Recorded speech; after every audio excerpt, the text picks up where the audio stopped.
नमस्कार दोस्तों, यादव क्लासेस पे आपका स्वागत है।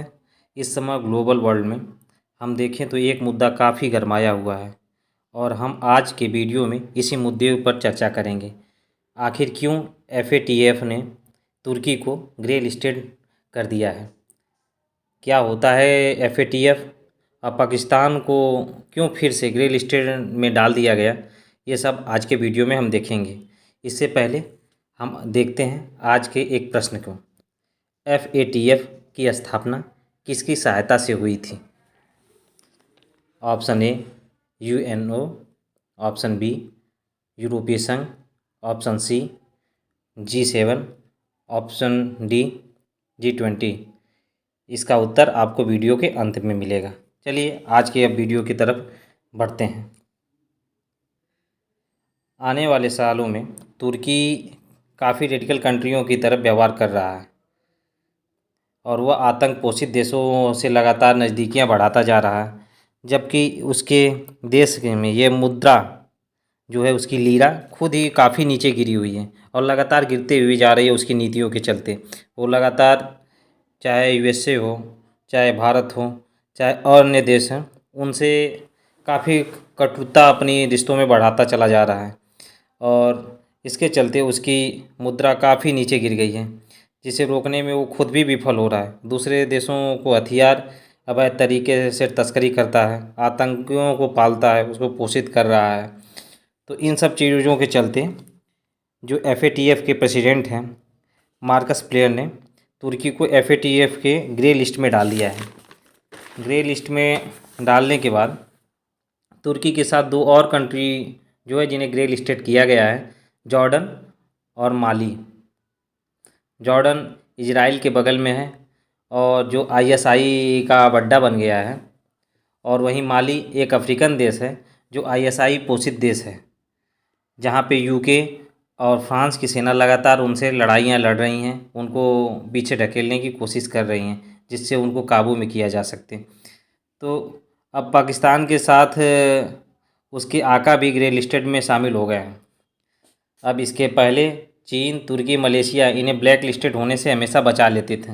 अब उनके एक साथी खुद ही ग्रे लिस्टेड हो गए हैं, जिसके चलते अब पाकिस्तान को आने वाले समय में काफ़ी दिक्कत होगी। इसलिए धार्मिक कट्टरता से किसी भी समाज या देश का भलाई नहीं होती है। जो देश इन रास्तों पे चला वो देश खुद बर्बाद हो जाएगा अपने आप। इस समय बांग्लादेश में हम देखें तो धार्मिक कट्टरता का मुद्दा लेके दुर्गा पूजा पंडाल में काफ़ी तोड़ फोड़ की जा रही है।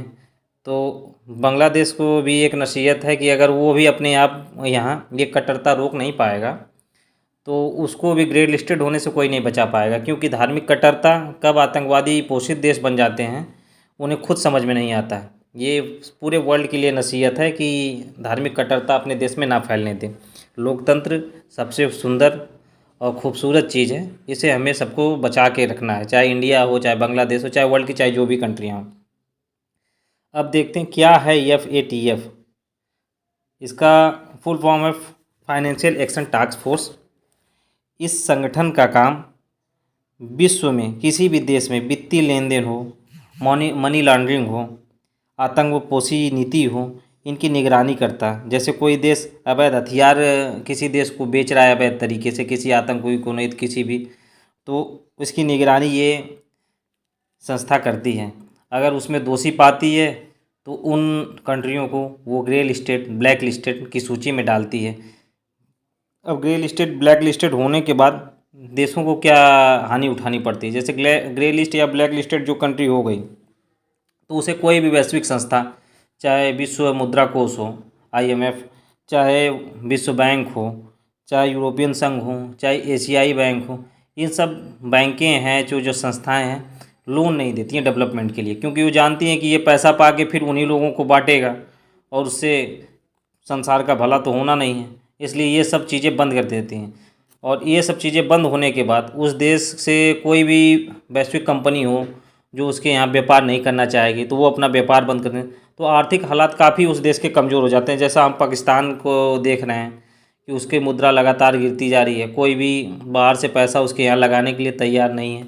ये सब चीज़ें अब हमें तुर्की में भी देखने को मिलेगी, क्योंकि तुर्की की नीतियों के चलते वैसे ही वैश्विक संस्थाएं और कंपनियां उसके यहाँ से भाग रही थी। कोई बड़ी कंपनी उसके यहाँ अब पहले के जैसे नहीं आ रही थी।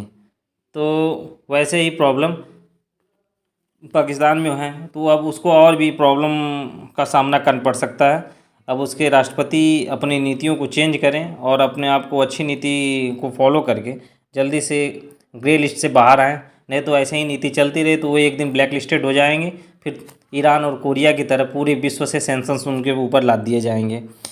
तो वित्तीय रूप से ये देश पूरा कमज़ोर हो जाते हैं। पाकिस्तान को फिर से 2022 तक के लिए ग्रे लिस्टेड डाल दिया गया, क्योंकि उसने अपनी नीति में कोई बदलाव नहीं किया।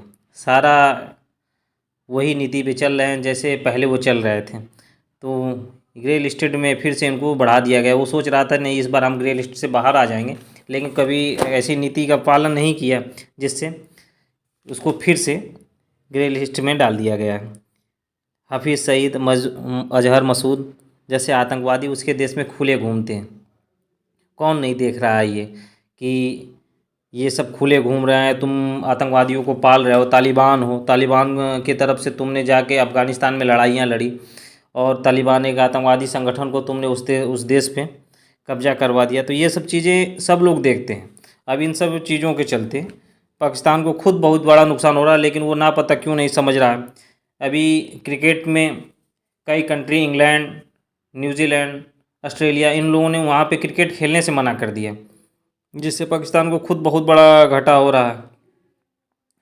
पाकिस्तान क्रिकेट बोर्ड के अध्यक्ष रमीज राजा ने तो कहा कि इस तरह से चलता रहा तो पाकिस्तान बोर्ड ही ख़त्म हो जाएगा, लेकिन उसके बाद भी उन्हें कोई